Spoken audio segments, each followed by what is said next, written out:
सवाल यह है कि आखिरकार ये कांवड़ियों का जो क्रोध है इस पर काबू कब। और ये सवाल इसलिए है क्योंकि जब से सावन की शुरुआत हुई है, मतलब 11 जुलाई, तब से तकरीबन हर दिन कांवड़ पथ पर उत्तराखंड से उत्तर प्रदेश तक कांवड़ियों के क्रोध की, कांवड़ियों के हंगामे की, कांवड़ियों के हुड़दंग की तस्वीरें सामने आ रही हैं। और इसी के बाद अब ये सवाल उठना लाजमी है, आखिर कब कांवड़ियों के इस क्रोध पर काबू होगा। ताजा मामला उत्तर प्रदेश के मेरठ से सामने आ गया। तस्वीरें भी मैं आपको दिखा रही हूं। यहाँ एक कांवड़िए को कार सवार साइड से टक्कर मारकर फरार हो गया। कार की टक्कर के बाद कांवड़ खंडित हो गई थी। कांवड़ियों का पारा चढ़ गया। कांवड़ियों के क्रोध को देखकर पुलिस वालों के हाथ पांव फूल गए। सिपाही से लेकर अफसर तक सब कांवड़ खंडित होने से गुस्साए कांवड़िए को समझाते रहे, शांत कराने की कोशिश करते रहे, लेकिन कांवड़िए का क्रोध 7वें आसमान पर। इस बीच सड़क पर हंगामा होता रहा। सड़क पर बांस बल्लियां फेंककर रास्ता बंद कर दिया गया। हाथों में भी बल्लियां लेकर आते जाते राहगीरों से उलझते कांवड़िए नजर आए। इस दौरान कुछ कांवड़ियों ने हाथ में पत्थर उठा लिए, गाड़ी वालों को धमकाने लगे। अब इससे जाहिर सी बात है ट्रैफिक भी रुका और कानून व्यवस्था को लेकर एक संवेदनशील स्थिति भी बन गई। इस हालात को देखते हुए एसपी सिटी मौके पर पहुंचे। उन्होंने किसी तरीके से जाकर स्थिति को संभाला। काफी देर ये मामला चलता रहा और बहुत देर की समझाई बुझाई के बाद ये जो कांवड़िए हैं इनका गुस्सा शांत हुआ और फिर इन्हें आगे इनके गंतव्य के लिए रवाना किया गया। 24 घंटा यात्रा करके आ रहा था, पहली बार आया हूँ। मैं जिला बदल भी रह चुका हूँ मेरे प्रदेश के अंदर। ये मुझे कहीं ऐसे ही समझ रहे हैं। अब जानते मोबाइल पुलिस दिलाई मुझे आ गई समझ। अब कांवड़ियों को इतना गुस्सा क्यों आता है? कांवड़ियों का ये क्रोध शांत कैसे हो? बड़ी संख्या में भोले के भक्त हैं, गंगा जल लेने हरिद्वार पहुंच रहे हैं। पूरे कांवड़ रूट पर उत्तराखंड से लेकर उत्तर प्रदेश तक सरकारों ने पुख्ता तैयारियां की हैं ताकि कांवड़ियों को किसी प्रकार की कोई दिक्कत ना हो। लेकिन कांवड़ियों में कुछ ऐसे उपद्रवी तत्व शामिल हैं जो आस्था की इस यात्रा को बदनाम करने का काम कर रहे हैं। घर से बोल के आते पद यात्रा पे जा रहे हैं और यहाँ से नंदी पकड़ के घर जाते, फिर कहते हैं हम इतना चल लाए, इतना हैवी लाए हैं। अच्छी बात है, हम भी तो लेके जा रहे हैं। हम 15 लीटर लाया था, मैं 15 लीटर की सोच के लाया था, वो 27 लीटर हो गया। मैं भी चल रहा हूँ, मेरे कंधे टूटे पड़े हैं बिल्कुल। इसीलिए आप लोग टेम्पो को इसलिए रोक रहे हैं। हाईवे पर मॉरल पुलिसिंग कर रही कांवड़ियों की भीड़ ये नागवार गुजरा। ऐसा करने वाले हर कांवड़िए को पीटने और वाहन तोड़ने की धमकी देने लगे। आप लोगों ने जो लोग गाड़ियों से आ रहे हैं उनको रोक रहे हैं, क्यों रोक रहे हैं? कौन सी गाड़ी रोक रहे हैं हम? जैसे अभी ये लोग रिक्शे से आए थे। हाँ। रिक्शे में बैठ के जा रहे हैं। तो ये रिक्शे में बस में जाते हैं और मेरे भाई सुनो, जिसकी गाड़ी में दिखेगा बैठता हुआ वो भी पिटेगा, उसकी गाड़ी भी आग लगेगी। इसके बाद कांवड़ लेकर लौट रहे हर वाहन उपद्रवी कांवड़ियों ने रोका, अभद्र टिप्पणियां की।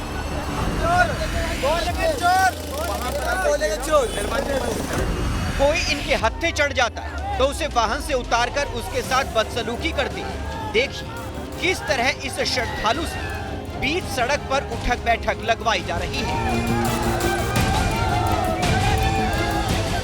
अब उठक बैठक करवाई जाए तो ये स्थिति इस वक्त है यहाँ पर उत्तराखंड यूपी बॉर्डर के अंदर उत्तराखंड की तरफ। ये जो सारी स्थिति दिखा रहे ये उत्तराखंड के भीतर की ये सड़क है।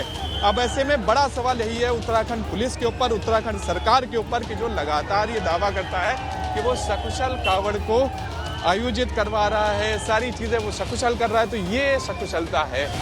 जहाँ पर कांवड़ियों की ये मॉरल पुलिसिंग चल रही है वहाँ पर कोई पुलिस मौजूद नहीं है। कांवड़ी बेखौफ होकर हुड़दंग मचा रही है, श्रद्धालुओं को परेशान कर रही है, जबकि ये उत्तराखंड की सीमा है। बम बम भोले की नारेबाजी की आड़ में जमकर गुंडई हो रही है। वैन की छत पर एक श्रद्धालु बैठा था जो हरिद्वार से कांवड़ का जल ला रहा था। उपद्रवी कांवड़ियों की भीड़ वैन पर चढ़ गई, वैन में तोड़फोड़ मचाने लगी, जबकि अंदर महिला यात्री भी मौजूद थी। गाड़ियों के ऊपर चढ़ चुके हैं, डंडे मार रहे हैं, पैर से मार रहे हैं, कुछ लोग रोक रहे हैं। महिलाएं बैठी हैं अंदर, देखिए आप, महिलाएं बैठी हैं, लेकिन उसके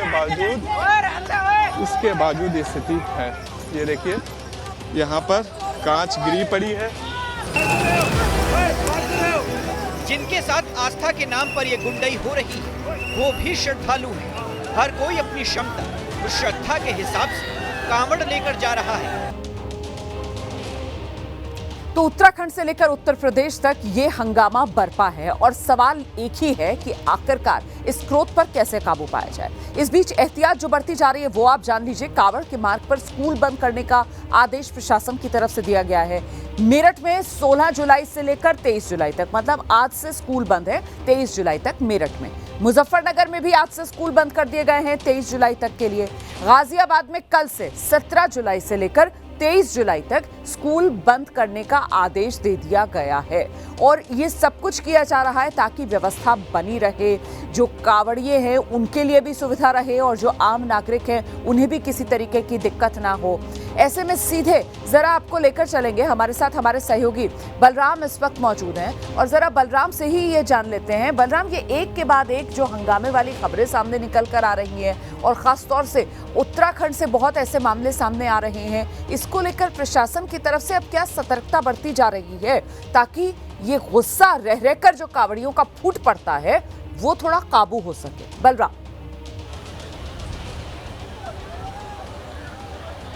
देखिए रोमाना, आपको बताएं कि एक दो घटनाएं नहीं हुई हैं, कई घटनाएं हुई हैं जिसमें कांवड़िए जो राह चलते लोग हैं उनके साथ मारपीट कर रहे हैं। कुछ तस्वीरें तो ऐसी आई हैं जो कांवड़िए खुद कांवड़ियों को मार रहे हैं और ये बताने की कोशिश कर रहे हैं कि हम सच्चे कांवड़िए हैं, आप झूठे कांवड़िए हैं।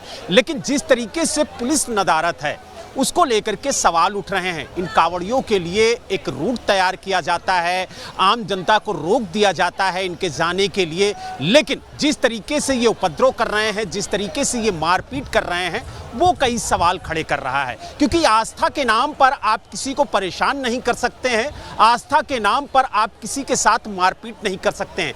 कुछ तस्वीरें तो ऐसी आई हैं जहां पर कांवड़िए महिलाओं के साथ मारपीट करते हुए नजर आए, गाड़ियां तोड़ते हुए नजर आए, स्कूल बस को तोड़ते हुए नजर आए, तो कहीं ना कहीं सवाल खड़े होते हैं। और खास तौर से अगर हम उत्तराखंड पुलिस की बात करें तो जिस तरीके से उत्तराखंड के बॉर्डर पर मारपीट हुई और ऑटो वालों को दौड़ा दौड़ा कर पीटा गया, उनके ऑटो में तोड़फोड़ की गई, तो वो सवाल खड़े करता है कि आखिरकार उस दौरान उत्तराखंड पुलिस कहां पर थी। हालांकि उत्तराखंड पुलिस ऐसे बहरूपियों को तलाशने के लिए ऑपरेशन कालनेमी चला रही है, लेकिन जिस तरीके से कांवड़िया लगातार आतंक फैलाए हुए हैं, लोगों के साथ मारपीट कर रहे हैं, वो कहीं ना कहीं सवाल खड़े करता है। और इसको लेकर के लगातार जो रूट पर कांवड़िए जा रहे हैं उनको लेकर के लोग डरे हुए हैं, क्योंकि जिस तरीके की तस्वीरें देखने को मिल रही हैं वो कई सवाल खड़े कर रहे हैं। हालांकि इस वक्त हम हरिद्वार में हर की पैड़ी के पास मौजूद हैं और आप देख सकते हैं कि भारी संख्या में जो भोले के भक्त हैं वो यहाँ पर पहुंचे हुए हैं। हालांकि आस्था और विश्वास का दूसरा नाम है भोले के भक्तों का, और जिस तरीके से आस्था और विश्वास के नाम पर यह कांवड़ यात्रा निकाली जाती है, लेकिन कहीं ना कहीं कुछ उपद्रवी इस कांवड़ यात्रा में घुस करके जिस तरीके से मारपीट करते हैं, कानून को हाथ में लेते हैं, वो कहीं ना कहीं सवाल खड़े करता है। और सबसे बड़ा सवाल ये होता है कि जो कांवड़िए हैं वो सभी संदिग्ध और संदेह के घेरे में आ जाते हैं, तो इसीलिए ऐसे लोगों पर शुक्रिया आपका इस तमाम जानकारी के लिए। तो कुल मिलाकर देखिए, आस्था और विश्वास की ये कांवड़ यात्रा, लेकिन कुछ उपद्रवी जो इस कांवड़ यात्रा में इस तरीके की वारदात को अंजाम दे रहे हैं, वो सिर्फ और सिर्फ कांवड़ यात्रा को बदनाम करने का काम कर रहे हैं। तो एक तरफ तो ये कांवड़ियों का क्रोध है जिसकी वजह से लोग परेशान हैं और उनके हंगामे के वीडियो लगातार सामने आ रहे हैं, दूसरी ओर उत्तराखंड सरकार ने फर्जी बाबाओं के खिलाफ अभियान तेज किया है। ऑपरेशन कालनेमी जोर शोर से जारी है। भगवा चोले और साधु के वेश में घूम रहे ढोंगी बाबाओं को ऑपरेशन कालनेमी के तहत पकड़ा जा रहा है। कालनेमी आप जानते हैं एक मायावी राक्षस था, रिश्ते में रावण का मामा लगता था, और हनुमान जी जब संजीवनी बूटी लेकर लौट रहे थे तो रावण के ही कहने पर कालनेमी ने उन्हें भटकाने की कोशिश की ताकि वो समय पर ना पहुंच पाए, उन्हें देर हो जाए और लक्ष्मण जी के प्राण ना बच पाए। इसके लिए कालनेमी साधु का वेश धरकर रास्ते में बैठ गया था। अब आज ये कलयुग है और इसमें भी वैसे ही कालनेमी हमारे आपके बीच मौजूद हैं। खास करके धार्मिक आयोजनों के दौरान इनकी संख्या बढ़ जाती है। जैसे अभी सावन चल रहा है और साधुओं के सैलाब में कई कालनेमी घुस गए। ऊपर से तो साधु नजर आते हैं क्योंकि साधुओं का वेश धरा होता है, लेकिन असल में ये ढोंगी बाबा होते हैं। और ऐसे ढोंगियों को पकड़ने के लिए उत्तराखंड सरकार ने ये मुहिम शुरू की जिसे नाम दिया ऑपरेशन कालनेमी। इसमें अब तक 182 फर्जी बाबाओं के खिलाफ एक्शन लिया गया है। 182 फर्जी बाबा। दिखाते हैं आपको एबीपी न्यूज संवाददाता बलराम पांडे की एक रिपोर्ट। ऑपरेशन कालनेमी के तहत उत्तराखंड पुलिस जो ढोंगी बाबा हैं, जो बहरूपिये हैं, उनकी छानबीन कर रही है, उनसे पूछताछ कर रही है, उनके दस्तावेज को खंगाल रही है। और आप देख सकते हैं कि किस तरीके से जो साधु और फकीर के बेस में यहाँ पर बैठे हुए हैं उनसे पूछताछ की जा रही है, उनके दस्तावेजों को चेक किया जा रहा है।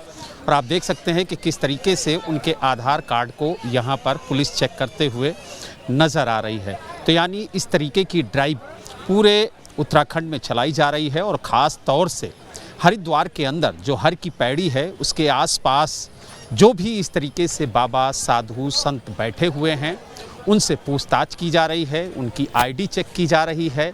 और जब पुलिस टीम पूरी तरह से संतुष्ट हो जाती है उसके बाद ही इन साधुओं को, इन फकीरों को जाने की इजाज़त दी जाती है।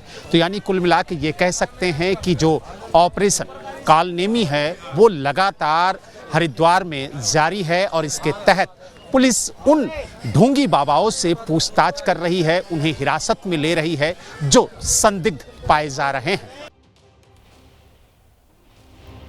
तो ये देवभूमि में चलाया जा रहा है ऑपरेशन कालनेमी। इस ऑपरेशन कालनेमी के तहत अब तक क्या कुछ हुआ है आपको विस्तार से बता देते हैं। देखिए, ये जो ऑपरेशन कालनेमी चल रहा है, अब तक 1249 लोगों से पुलिस पूछताछ कर चुकी है और इस दौरान 182 फर्जी बाबाओं के खिलाफ अब तक कार्रवाई की जा चुकी है। इतना ही नहीं, एक बांग्लादेशी भी इस ड्राइव के दौरान पकड़ा गया है और दूसरे धर्म के 9 पीर फकीर भी पकड़े गए हैं। मुख्यमंत्री पुष्कर सिंह धामी के आदेश के बाद से उत्तराखंड में फर्जी बाबाओं की धरपकड़ तेज की गई और इसी के तहत ये ऑपरेशन कालनेमी जो चलाया गया, इस अभियान की सबसे ज्यादा झलक धर्मनगरी हरिद्वार में दिखाई दे रही है। हरिद्वार में उत्तराखंड पुलिस चप्पे चप्पे पर बाबाओं की पहचान जो है उसे जांचने में जुटी हुई है, उनके पहचान पत्र चेक कर रही है। दिखाते हैं आपको एबीपी न्यूज संवाददाता बलराम पांडे की एक और रिपोर्ट। ऑपरेशन कालनेमी के तहत उत्तराखंड पुलिस लगातार जो बहरूपिये बाबा हैं उनकी तलाश कर रही है, उनके खिलाफ कार्रवाई कर रही है।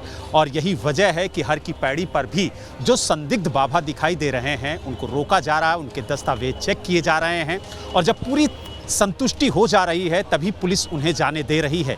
हालांकि जिस तरीके से लगातार उत्तराखंड पुलिस के द्वारा कार्रवाई की जा रही है उसको लेकर के जो बाबा हैं उनमें हड़कंप मचा हुआ है। जो साधु संत हैं, जो संदिग्ध रूप से जो हर की पैड़ी है वहां पर दिखाई दे रहे हैं, तो उनके खिलाफ भी कार्रवाई की जा रही है। हालांकि पुलिस लगातार सत्यापन कर रही है। आपसे भी पुलिस ने पूछताछ की है, क्या पूछा आपसे? बोले कहाँ रहते हैं? मगर मैं भीमगोड़ा सिद्धेश्वर महादेव मंदिर रहता हूँ। कौन से अखाड़े के हैं? श्री 10 नाम पंजूना अखाड़ा जी, ये मालूम किया। उन्होंने देखा हमारा आधार कार्ड, अखाड़े का पहचान पत्र, तो हमको क्या बात जाइए। जब पूरी संतुष्टि हो गई तभी आपसे कहा? हाँ, पूरी संतुष्टि होगी जब उन्होंने क्या बाबा जाइए। सारे दस्तावेज आपके चेक किए, आपने क्या क्या दिखाया जरा दिखाएंगे? आधार कार्ड, पहचान पत्र, अखाड़े का पहचान पत्र। अच्छा, आधार कार्ड भी आपने दिखाया अपना और अखाड़े का आपने वो पहचान पत्र भी दिखाया जो आपको मिला हुआ है। तो ये आपके दस्तावेज हैं, ये आधार कार्ड है इनका और ये आप देख सकते हैं इनका जो अखाड़े का दस्तावेज है वो 10 रुपए के स्टैम्प पेपर पे बना हुआ, वो इन्होंने पुलिस को दिखाया। और जब पुलिस ने सभी दस्तावेजों को देखा, जब पूरी तरह से संतुष्ट हो गई, उसके बाद ही इन बाबा को जाने की इजाज़त दी गई है। और वहीं एबीपी न्यूज से खास बातचीत के दौरान deputy SP city Haridwar Shishupal Singh Negi ने बताया है कि संदिग्ध बाबाओं की पहचान के लिए पहले उनसे गायत्री मंत्र, हनुमान चालीसा सुनाने के लिए कहा जाता है और अगर वो नहीं सुना पाते हैं तो फिर उन्हें हिरासत में लेकर उनका सत्यापन कराया जाता है। ऑपरेशन कालनेमी टीम को लीड कर रहे डिप्टी एसपी शिशुपाल सिंह नेगी जी हमारे साथ मौजूद हैं। शिशुपाल जी, जिस तरीके से आप लगातार जो ढोंगी पाखंडी बाबाओं को सर्च कर रहे हैं और जो संदिग्ध पाए जा रहे हैं उनसे पूछताछ कर रहे हैं, किस तरीके से पूछताछ हो रही है और किस तरीके से इस ऑपरेशन के तहत उन पर कार्रवाई हो रही है? ऑपरेशन कालनेमी जो चल रहा है इसमें ऐसे लोगों को हम चिन्हित कर रहे हैं जिनका बाबाओं से कोई लेना देना नहीं है, फर्जी बने हुए हैं। उनके फेस इंप्रेशन से, उनके बातचीत से पता चल जाता है कि वो किसी से पूछ लिया गायत्री मंत्र सुना दीजिए, नहीं बता पाएंगे क्योंकि वो उन्होंने कभी पढ़ा ही नहीं है। लेकिन बाबा का भेष में जो है वो दुनिया को आस्था पे खेल रहे हैं। कईयों से पूछ लेते हैं, आइडेंटिटी कार्ड देख लेते हैं, उनका आधार कार्ड देख लेते हैं कि कुछ है उन पे, नाम कुछ होता है, काम कुछ होता है। कई ऐसे भी बाबा पकड़े गए हैं जो दूसरी धर्म दूसरी जात के हैं और बाबा बने हर की पैड़ी के आसपास घूम रहे हैं, उनको भी चिन्हित किया गया है। ऐसे कई बाबाओं को हिरासत में भी लिया गया। हाँ, इससे पहले अभी बहुत कार्रवाई हुई है, ज़िले में काफ़ी कार्रवाई हुई है और लगातार चल रही है वो।